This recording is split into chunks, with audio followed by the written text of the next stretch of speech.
Voilà, donc là on est sur un arbuste avec une forte dominance apicale. On est sur un Cotoneaster franchetti. Le but c'est qu'on va premièrement dans un premier temps couper la tête, enfin en tout cas la tige principale. Donc à peu près à mi-hauteur de la plante, ça va redonner une forme. Voilà, alors théoriquement on met la contre-lame du côté du déchet et la lame du côté de la partie qui va être conservée.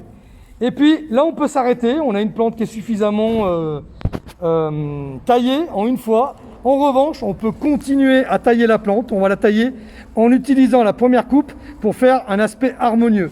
Donc on va tailler le reste des tiges, mais ça c'est secondaire, ça n'est pas une obligation.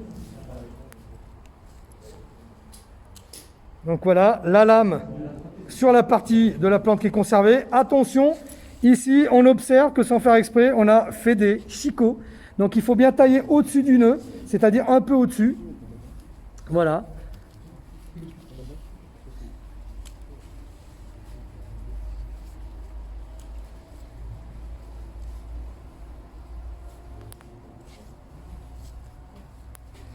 Alors pourquoi on taille juste au-dessus du nœud? Pour éviter ce fameux bois mort qui peut être le récepteur de maladies, de ravageurs qui vont être hébergés durant la période hivernale.